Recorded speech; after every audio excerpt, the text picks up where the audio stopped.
Shazam! What is up, everyone? So yeah, I'm back at a movie theater. I think this is starting to become a regular thing again. Me going back to movie theaters to review movies. This time I'm reviewing Shazam, the sequel to my favorite movie of 2018. 19. Sorry, my bad. My favorite movie of 2019. A year that also had Avengers Endgame, the live action Aladdin, and the live action Lion King movie in it. And somehow Shazam was that little movie that could. And you know what? I've really been excited for this one. I loved the trailers. I loved the portrayal of the character of Shazam in the movie universe that has been presented to us, expertly portrayed by Zachary Levi.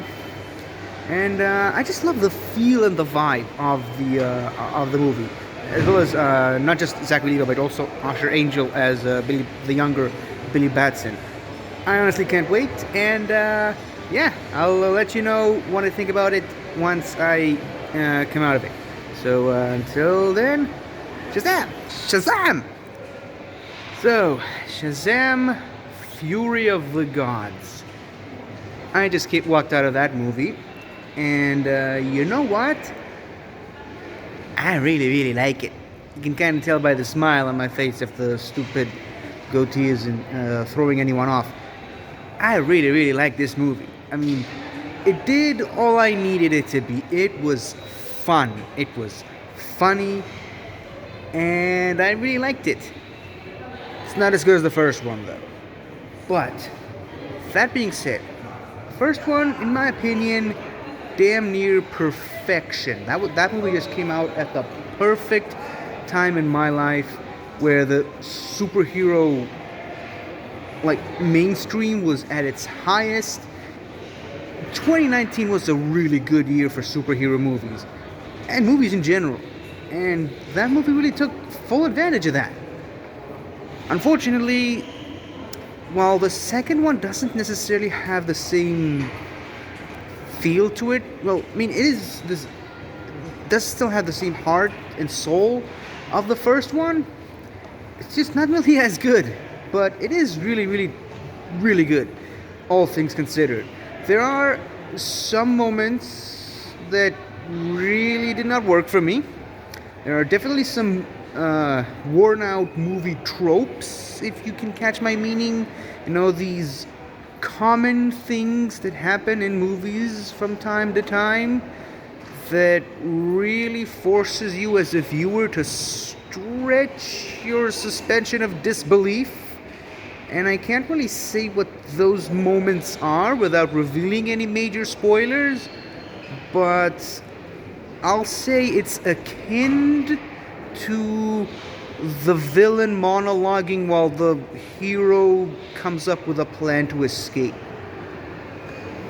That's really the best way I can describe it without revealing too much of the movie away. And some would even argue that I did just reveal some of it away. But I mean, that it is what it is. A lot of movies do that. This movie kind of does it to where it starts to get really it drags, if you catch my meaning. It becomes a sort of really, you're going for this? I mean, movies are over 100 years old now, you're still doing this stuff. But whatever, like I said, it's still fun, and the performances are great. This guy is amazing as Shazam. They really struck gold when they cast this guy as Shazam, and Usher Angel does a really good follow-up to Zachary Levi's Shazam. Jack Dylan Glazer is still great. All the other kids, the other kids are great. There's a lot more focus on the children, the other Shazam kids, much more than the first one. The first one, while I do love it, I love it a lot, it does kind of feel like they shoehorned the rest of the kids getting superpowers right at the end. It sometimes feels a little bit forced, but who cares? It's a great moment, and I love it, and it works for the movie that it was in, so I give it a pass. But this movie really does take more time to develop these kids. I'm gonna stand behind Here we go. It really takes more time to develop the kids and the relationship between Billy and the other kids, Billy with his foster parents, and I love that. Well, like that's something that I really didn't feel like the first movie did as well. I still love the movie overall, the first one, but this movie just really expands on that. Unfortunately, and again, without revealing too much, some of the other characters get a little shafted, if you catch my meaning. Some of them don't get the necessary screen time that you expect them to get from a sequel of this nature, if that makes any sense to you.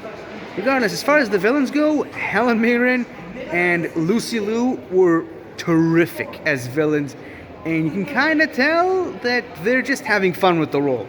I mean, yeah, eventually, every once in a while, you could say, "Oh, famous, legendary actresses taking the villain role in a superhero movie just for a paycheck." Yeah, and yeah, sure, but I feel like even if they did just do it for the even if they did just do it for the paycheck, they gave it their all, and that's really all I really care about as a fan, as a viewer. So can't really complain too much about that.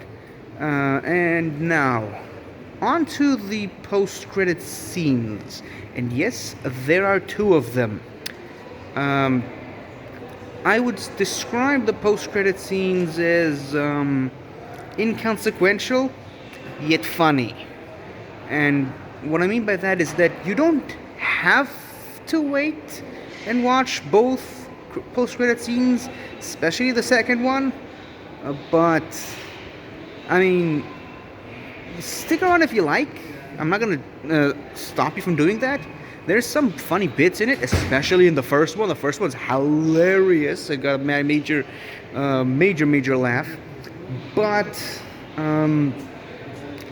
it's really nothing that needs that. It's not.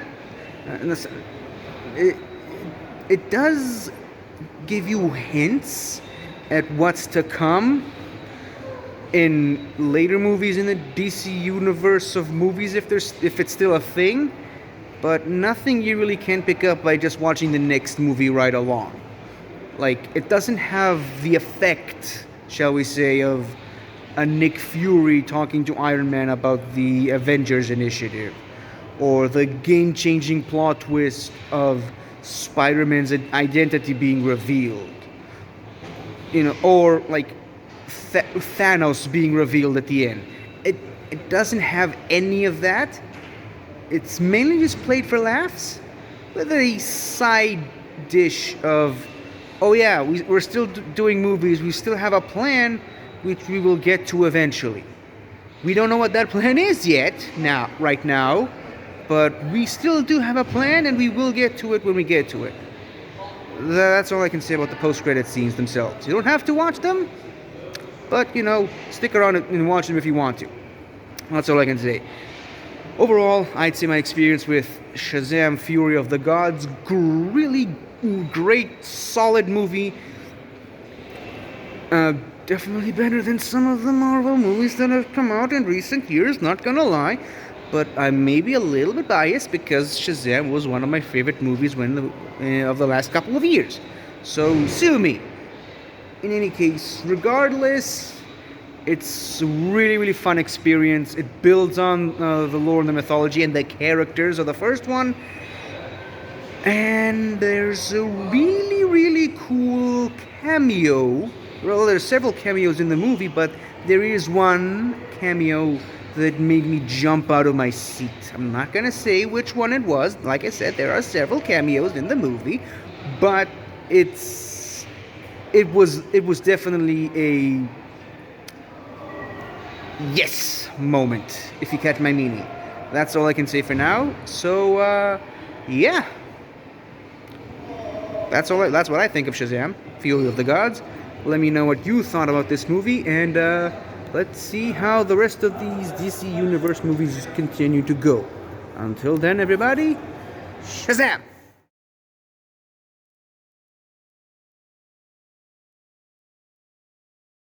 Hi there! Thank you for watching the video. And if you enjoyed it, Don't forget to like, comment, subscribe, and tell your friends. I'll see you next time.